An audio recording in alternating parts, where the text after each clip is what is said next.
So the topic today is about housing. It's planning for housing.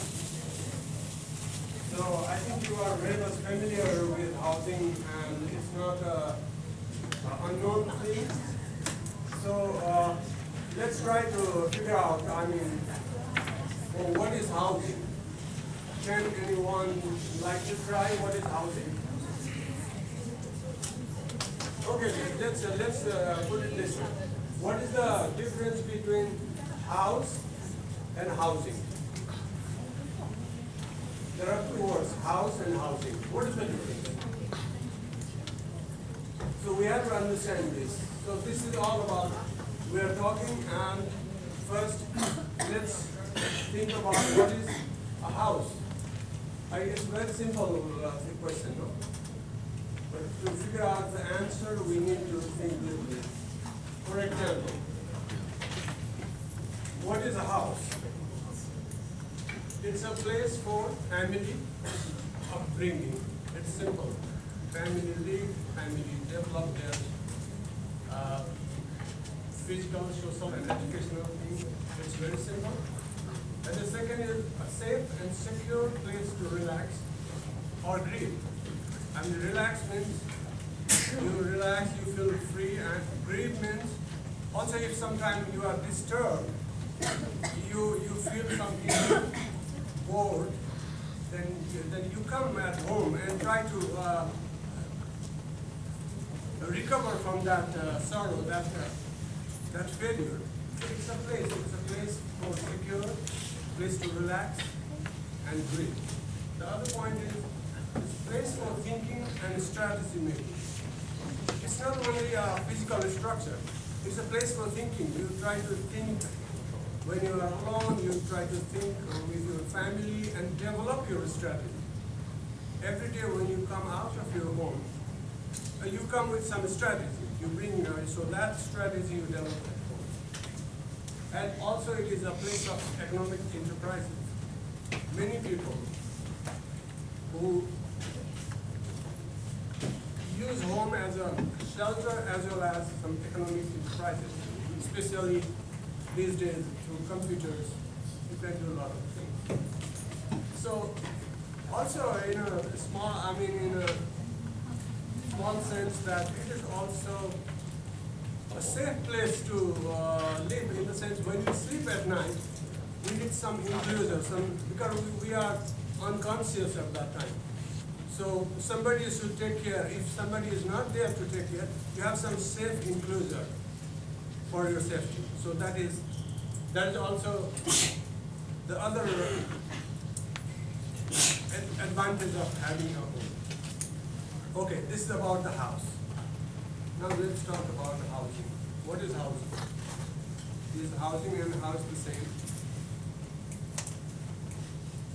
House is the end product, but housing is a process.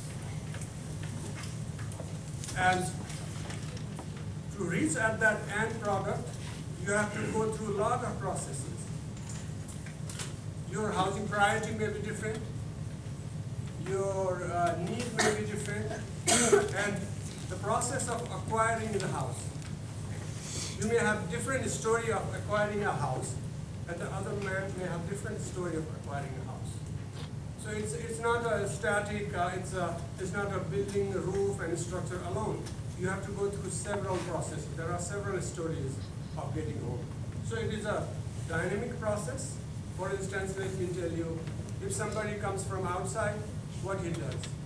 First, you will try to rent an apartment. And over a period of time, he may save a little bit of money.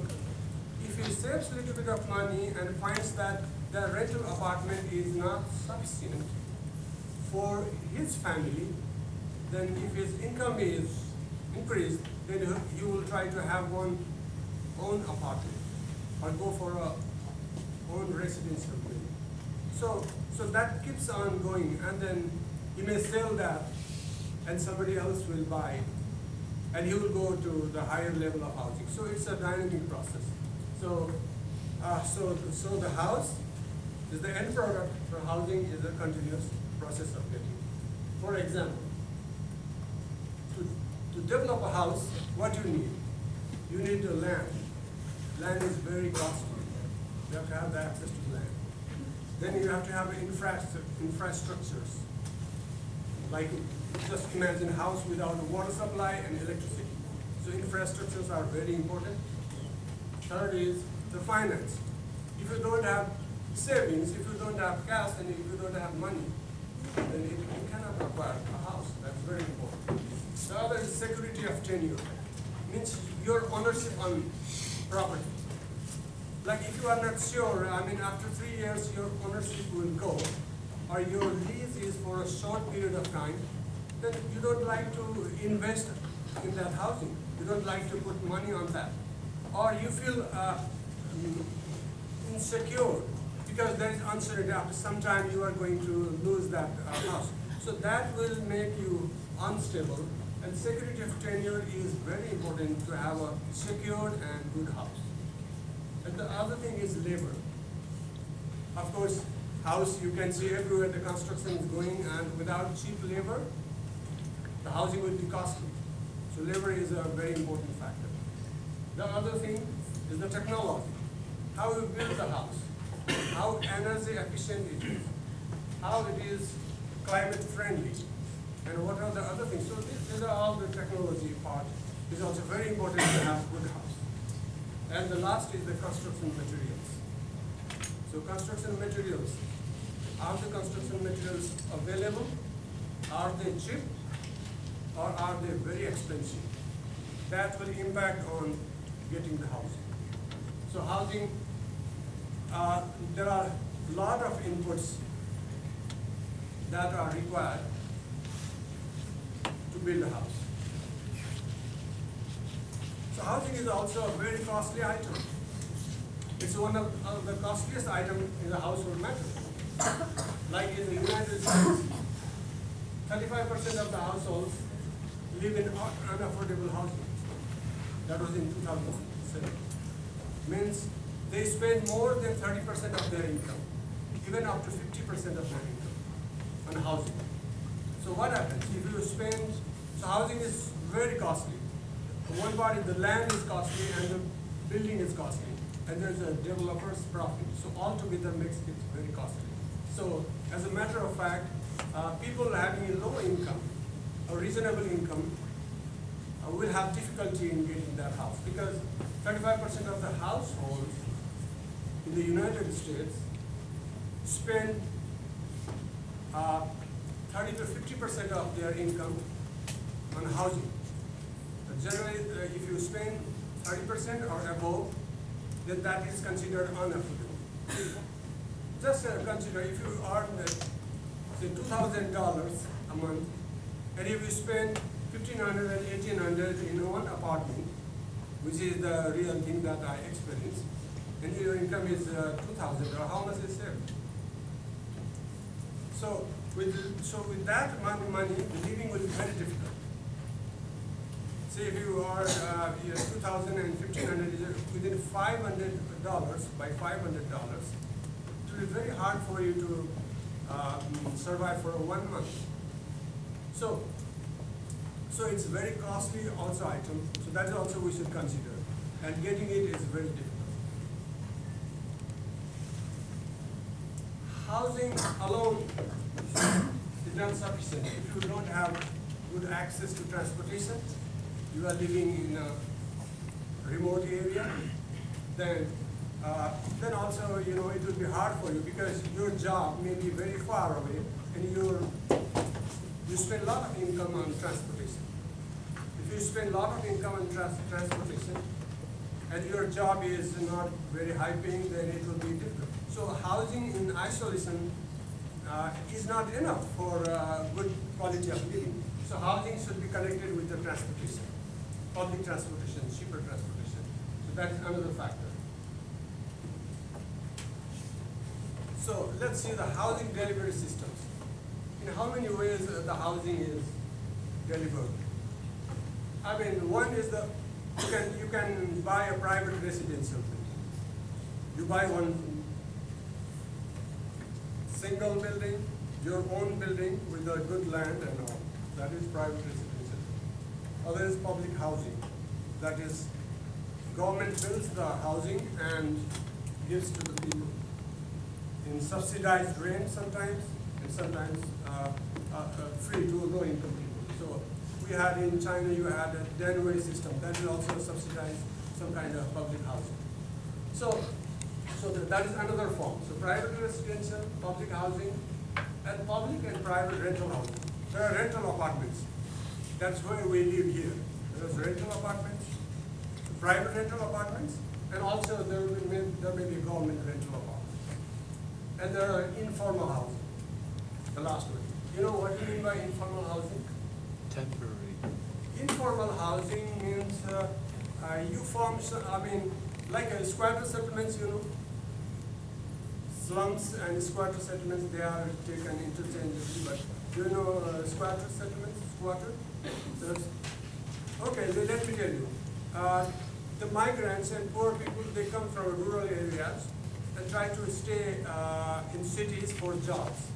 And if they cannot afford a housing, what they'll do is they will try to have some public land, some riverbank land, and nobody is taking care of that land.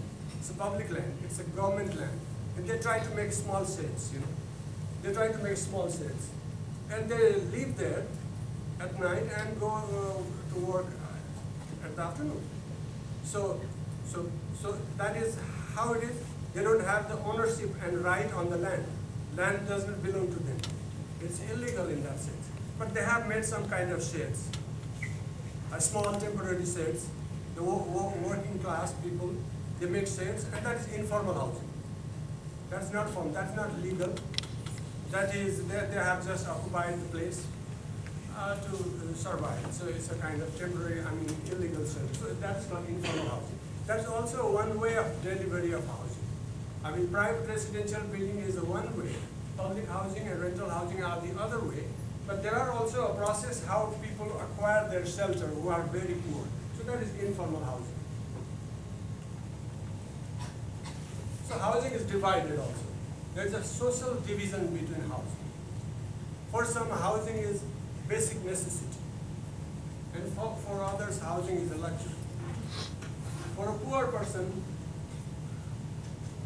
he needs a small shed where he can look after his children or her children and do a little bit of handicraft work and earn money and some shed and basic necessity. These are her basic necessity. And maybe she wants to have little better than what you see on the left side, but she wants a minimum requirement. She doesn't need a luxury. For others, it's a luxury. They want to have good interior design, good view, and maybe these are apartments. Maybe you want to have a big land in the suburbs with big bungalow and swimming pool, and so that's for some. The housing is a luxury, and also it is a product of investment. Okay, the property market is very good in that area. I have a lot of money. I already have a house. Why not I invest on that? So you invest it, and if the price goes up, then get the profit. So for some, it is a matter of investment and luxury, and for some, it is a basic necessity. And this is a typical situation. These two groups, there is also a problem between these two groups. There is a higher income and luxury group.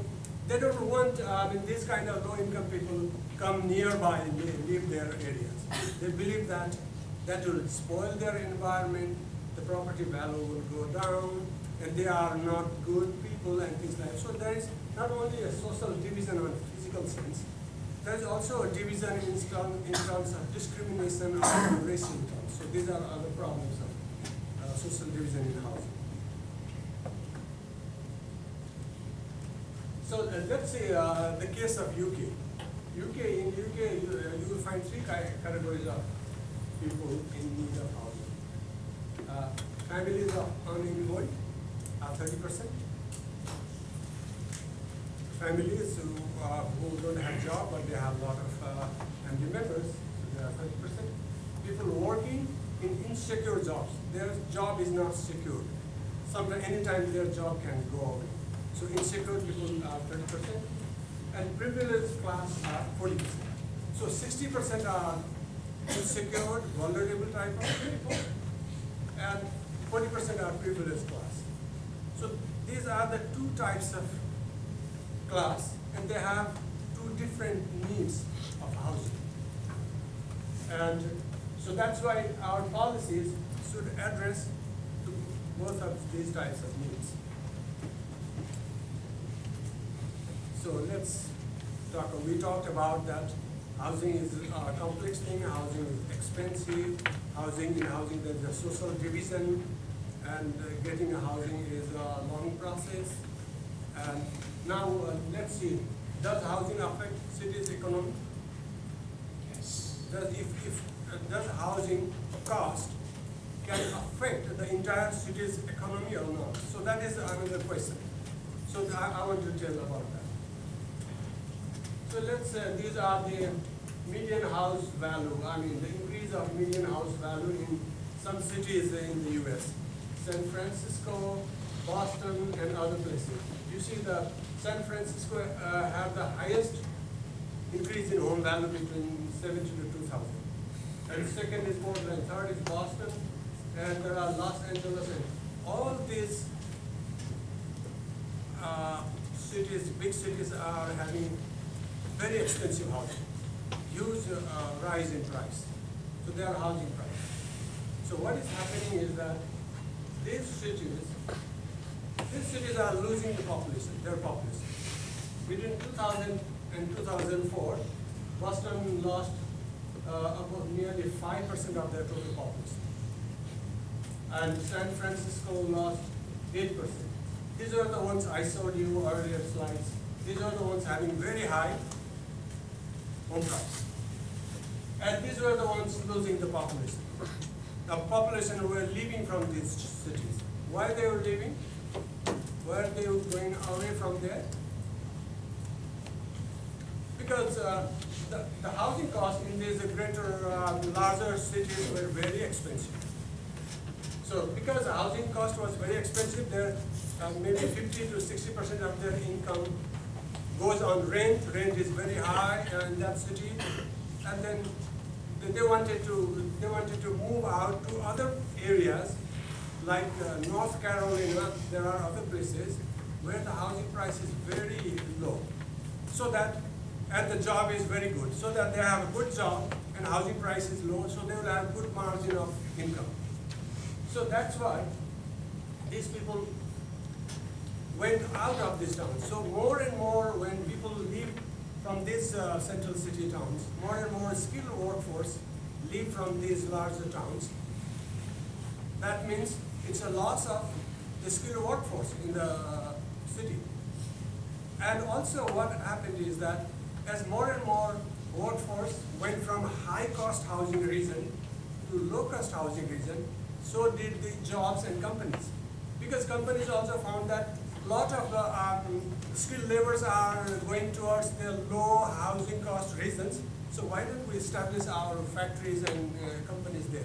So from these high cost cities, laborers, workforce, as well as the jobs went away to the areas having less housing cost. So these cities in the long run are having huge problem of skilled laborers in the city. So if you have less and less skilled laborers, then your job will go, the job will go to the place where there are more and cheap laborers, and then your economy, your business will go away. So this is how the high housing cost affects the city's economy. So UK's housing market. Let's talk about the housing market. So what we mean by housing market? So market, you must have studied economics, right? Okay, so in market, how do you define market?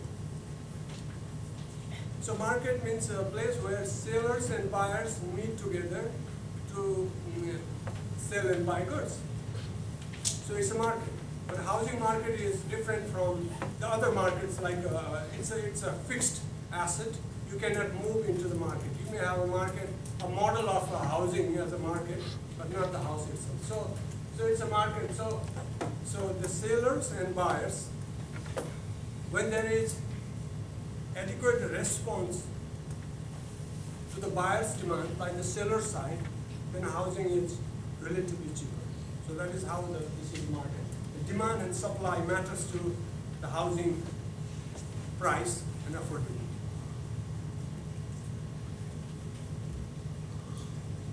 This sometimes hangs and I have to.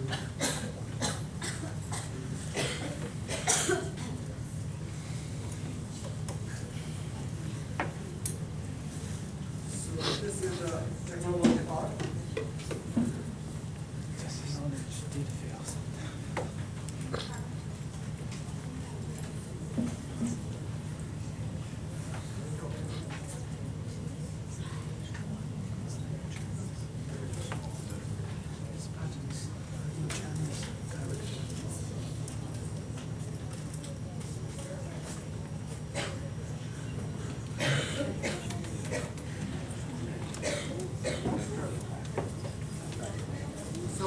So we're talking about the housing market. So then the demand and supply of the housing market is very important. So before we talk about the UK's housing market, let me talk about the characteristics of the product. Like how many types of housing, what is the nature of the housing units? Just see, owner-occupied are almost 70%. 70% of the total units are owner-occupied. And the second is social housing. You know what do you mean by social housing? Social housing is also developed by the local governments, municipalities they produce, and then non-profit organizations also develop social housing. They are more affordable and they are more targeted to low income and disadvantaged people. So there's a social housing. And there's a private rental. Private rental is just 10%. Okay? So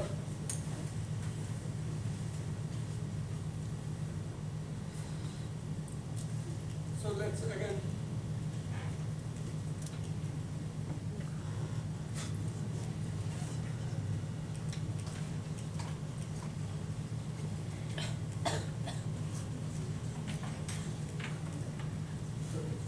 So this was the characteristics of housing, the owner-occupied, private rented, and social housing.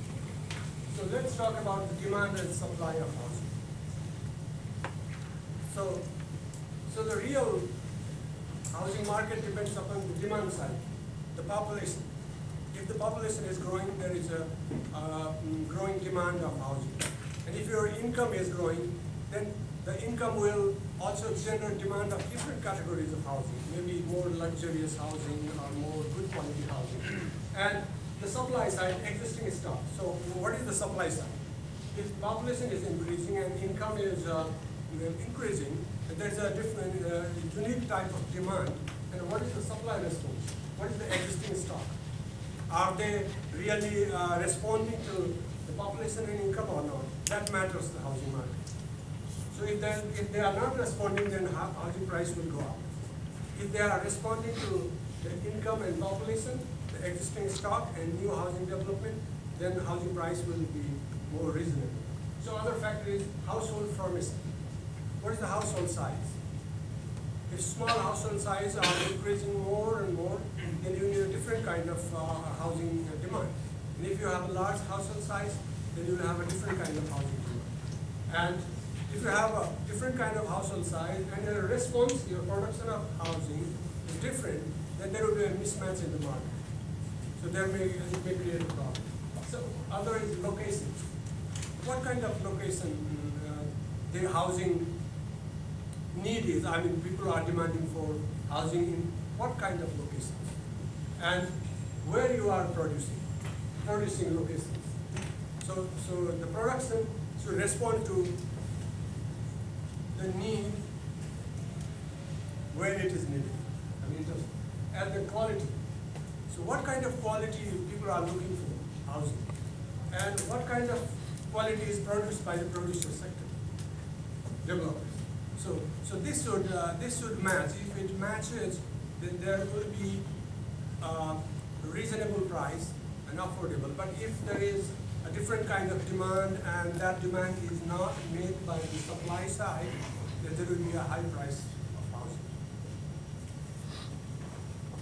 So what determines housing prices? There are other also determinants of housing prices. Housing, it's a matter of choice, it's a matter of taste, and it's a matter of other things, such as overall housing design. If you really like a design, then you may put extra $10,000 on that as a price. So I like the design. I'll put extra $10,000 on this price. I'll just put it in. Sometimes they say that, oh, house is good, but the size of the kitchen is too small. I don't want that. So that creates a different kind of demand for that.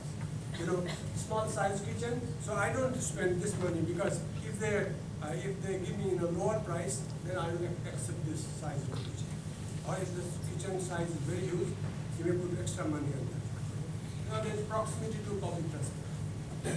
So whether it has a lot of public transportation services, this location is good, so he will calculate the long-term public transportation cost, and he can put the price. And the quality of school. I have kids, and then they have to go to school. If I don't have good school around, and that is not good housing for me. So the areas having good quality school will have higher price, and people will also try to put a higher price on that product. The nature of neighborhood. What kind of neighborhood is this? Is it safe? Are the people friendly? Then they will try to go there and they put extra price. So all these are also the determinants of housing. How you decide the price and how you make decisions of housing. So some questions. So these questions actually I wanted to just review what we discussed so far. What we talked about, is housing a product or a process? We discussed this, right? So by now you must be knowing whether housing is a product or a process and why it is so. The second thing we talked about, what are the ingredients of housing? What are the inputs that we need for housing? We discussed a long list of that. And the other is, we talked, is there a social division in housing? Is housing is divided socially? And so that is the other part. And can housing impact cities' economy? We also talked about this, right?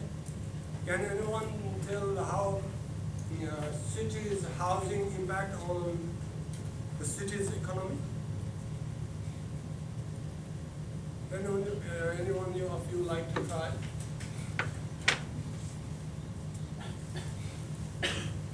Okay. So let's talk about the housing demand and supply of housing in the UK context. This chart shows that the dwelling units, the stock of dwelling units were quite growing until the period of 2002. But after 2002, the population is exceeding the housing stock. So if your population is growing faster and your housing stock is limited, then what happens? There will be increasing pressure on demand and then prices will rise. So housing won't be affordable in that. So population per dwelling. Earlier, the number of people living in one unit was higher, 2.43. And by 2001 and 2002, you see that 2.34, less than 2.34. Okay. So what happens is, okay, at one point of time, say 1992, there were 3 or 4 people living in one. That was the size, household size. Say, was 4 or 3 people per house size. And at that time, the stocks were developed, were designed to meet that need and demand of that kind. But over a period of time, if that size goes down to 2, then that house may be bigger for, I mean, the stock has already been designed, for 3. And if the household size goes towards 2, then if they live on the existing stock, then the stock is for 3, so that house is too big for 2 people. So it will be and also the family size reduced means the income of the household is also reduced because the working people are less and less, and the housing stock available in the market is of 1992-3, then it will be a problem. So that will not make housing affordable, and that is also a mismatch of housing need and the housing stock in terms of size and then the price. So poor quality dwellings. In UK there are also a lot of poor quality dwellings. For instance, they say indecent dwellings. So for instance, in 1996 they had 9.4 million houses not so good for living. And it reduced. It was good that it went to 7 million and 6.7 million in 2003. But still it's a big number. So a lot of housing are not decent in terms of living. The quality of it is not good. So that also affects the market of decent houses. A lot of old houses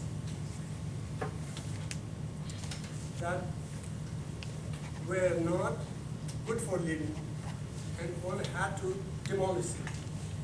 So for instance, 67 of the 71 tower blocks demolished in the Liverpool city by 1993. So these housing tower blocks were demolished. Why they were demolished? They were not good quality, they were not healthy, they were not safe in terms of structure. That's why they had to demolish. But why they demolished it? There may be a question, why they demolished instead of repairing it and renovating it or redeveloping, keeping the structure and improving it or retrofitting it. But what they say is that even that repairing is not economical. So that's why they decided all that economic factors. They decided it is worth demolishing. So what this means? If you are demolishing more and more towers and apartments, you are reducing the housing stock in the market. So that will also affect the market. So population is increasing, there is a need of housing, but the old stocks are demolished, and if they are not produced sufficiently, then there will be a problem in the housing market. So this was the trend of house price. So when your existing stock is not improving, when the housing are old and they are demolished, and when new supply of housing is not coming in the market, what happens? It's not so surprising. Price will rise, like you can see. Price is rising steeper and steeper, and after 2007 it was above $180,000 pound, or maybe one average price of a home. So this is how the price goes.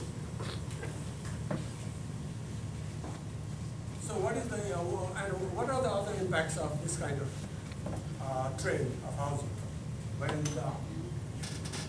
when the supply side is not responding to the demand? Then what are the other impacts? Before 1940, what happened is that they started, because of the high rise and there was a pressure, they didn't think worth to develop the housing within the existing built-up area, and their trend was to develop housing in the countryside, in the greenfield. So a lot of greenfield development took place. At that time, the town and country planning regulation was not very effective. Only in 1947, the law required that every land should take a permit for any development. But this was before that.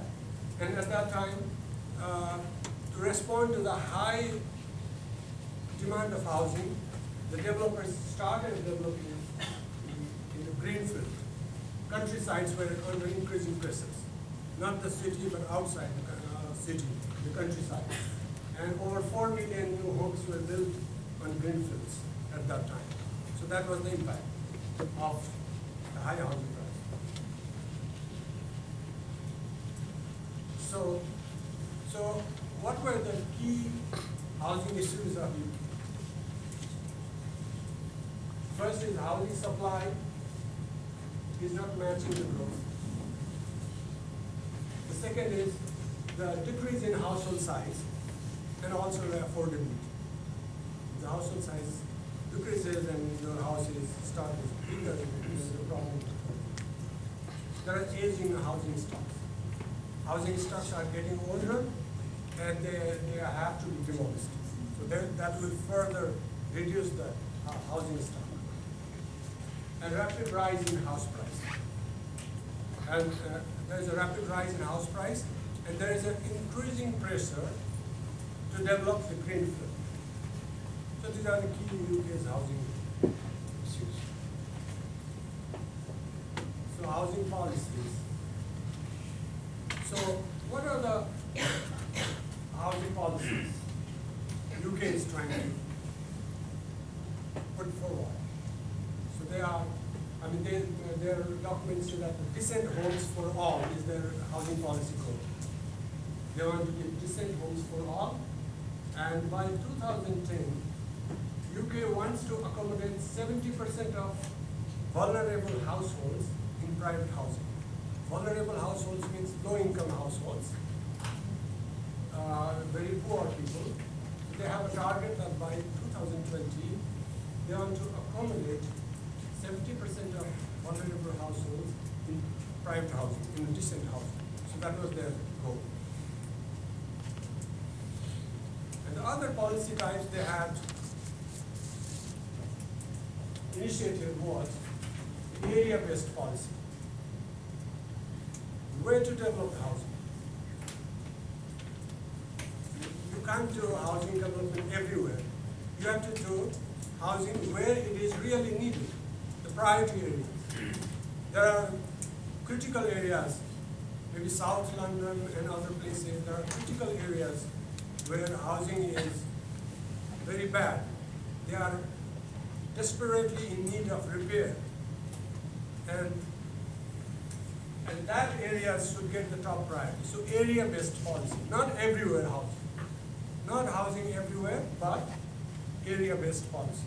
So areas where it's really needed, the first thing. And the other approach is that they wanted to empower the local government. So let's also encourage local governments because they are the people nearest to the local people. So let's encourage them to develop housing. So they will develop a plan of housing development. They themselves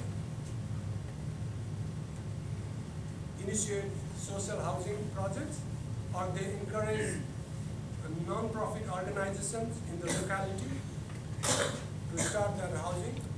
And they also take various measures to improve the housing. So local government empowering for housing is a good idea. So that was the other policy. And the other key phrase they are using is urban regeneration. I mean, they want to regenerate the neighborhoods. There are different kind of neighborhoods, and they want to focus neighborhood-wise and see the area in a comprehensive manner and regenerate it, improve their environment. So these are the three policy types they have adopted. So policies, they were the policies. So the specific strategy they were adopting was upgrade the housing stock. Whatever housing is there, you have to upgrade and make them decent and strong. The second is brownfield development. Try to make best use of the land that is within the built-up area, the developed area. Not going to the greenfield and destroying the farmland. So, brownfield development. The other is promote denser housing, not a sprawl, not very costly and expensive housing, from transportation point of view and all. So we have to promote denser housing and also encourage new and diverse housing. Not just improving the old stock of housing, but also trying to encourage private sector for developing more dense and affordable housing. So these are the 4 types of strategies that UK has adopted. So, lecture. Okay, so we are. It's already quarter to 11. So we'll come again at 11 and continue the lecture summary and all the questions we have. So we'll discuss.